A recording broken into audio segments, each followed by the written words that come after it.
Hello friends, स्वागत है आपका आपके अपने चैनल स्टोरी की दुनिया में। आज की हमारी कहानी है विक्रम बेताल की कहानी। हम आपके लिए ऐसी ही इसी कहानी के और भी पार्ट लाएंगे। विक्रम बेताल की प्रारंभिक कहानी कुछ इस प्रकार है। बहुत समय पहले की बात है। उज्जैनी नाम के राज्य में राजा विक्रमादित्य राज किया करते थे। राजा विक्रमादित्य की न्यायप्रियता, कर्तव्यनिष्ठता और दानशीलता के चर्चे पूरे देश में मशहूर थे। यही कारण था कि दूर दूर से लोग उनके दरबार में न्याय मांगने आया करते थे। राजा हर दिन अपने दरबार में लोगों की तकलीफ़ों को सुनते और उनका निवारण किया करते थे। एक दिन की बात है, राज दरबार लगा हुआ था।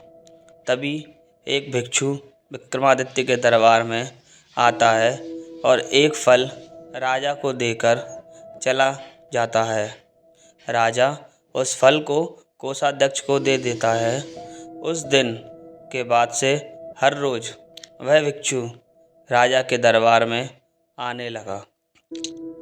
उसका रोज का काम यही था कि वह राजा को फल देता और चुपचाप चला जाता। राजा भी प्रत्येक दिन भिक्षु द्वारा दिया गया फल कोषाध्यक्ष को थमा देता। ऐसे करते करते करीब 10 साल बीत गईं।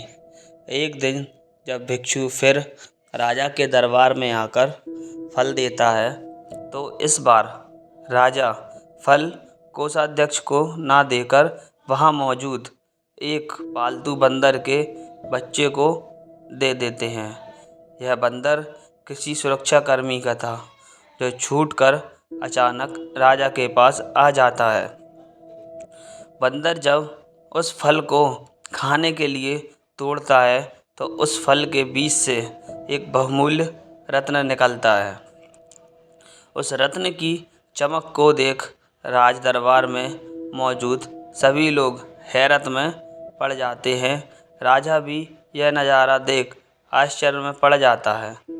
राजा कोषाध्यक्ष को इससे पूर्व भिक्षु द्वारा दिए गए सभी फलों के बारे में पूछता है। राजा के पूछने पर कोषाध्यक्ष बताता है कि महाराज, मैंने उन सभी फलों को राजकोष में सुरक्षित रखवा दिया है। मैं उन सभी फलों को अभी लेकर आता हूँ। कुछ देर बाद कोषाध्यक्ष राजा को आकर बताता है कि सभी फल सड़ गए हैं।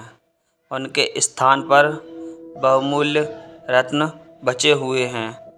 यह सुनकर राजा बहुत खुश होता है और कोषाध्यक्ष को सारे रत्न सौंप देता है।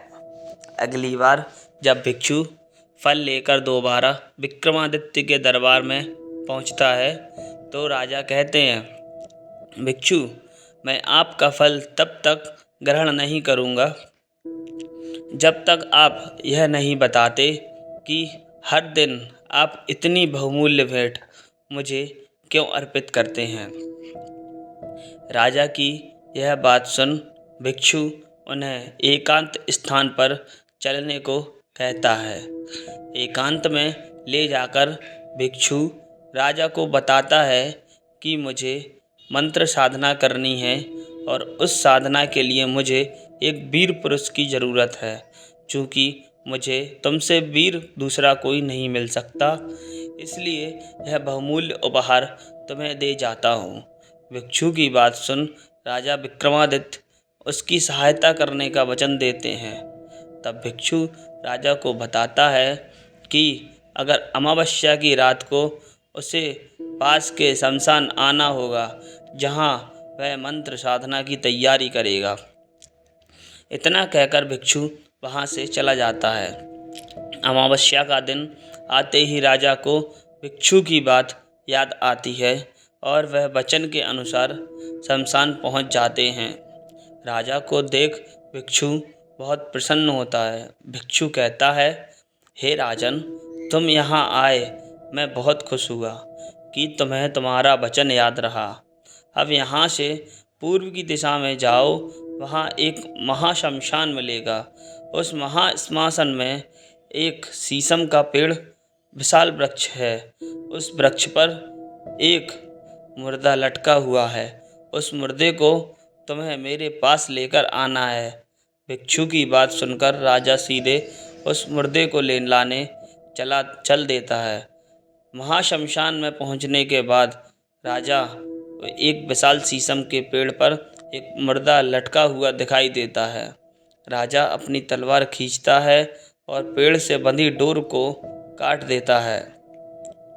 डोर कटते ही मुर्दा जमीन पर गिरता है और जोर से चीखने की आवाज़ आती है। दर्द भरी चीख सुन राजा को लगता है कि शायद यह मुर्दा नहीं बल्कि कोई जिंदा इंसान है। थोड़ी देर बाद जब मुर्दा तेजी से हंसने लगता है और फिर पेड़ पर जाकर लटक जाता है तो विक्रम समझ जाता है कि इस मुर्दे पर बेताल चढ़ा है। काफ़ी कोशिश के बाद विक्रम बेताल को पेड़ से उतार अपने कंधे पर टांग लेते हैं। इस पर बेताल विक्रम से कहता है, विक्रम, मैं तेरे साहस को मान गया। तू बड़ा ही पराक्रमी है। मैं तेरे साथ चलता हूँ, लेकिन मेरी एक शर्त है कि पूरे रास्ते में तू कुछ भी नहीं बोलेगा। विक्रम सिर हिलाकर हाँ मैं बेताल की बात मान लेता है। इसके बाद बेताल विक्रम से कहता है कि रास्ता लंबा है, इसलिए इस रास्ते को रोमांचक बनाने के लिए तुम्हें एक कहानी सुनाता हूँ।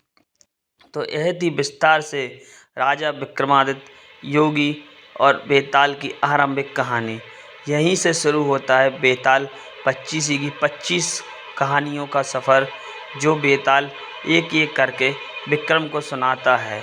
कहानियों के विक्रम बेताल के इस भाग में आपको बेताल 25 की सभी कहानियाँ एक साथ पढ़ने को मिलेंगी।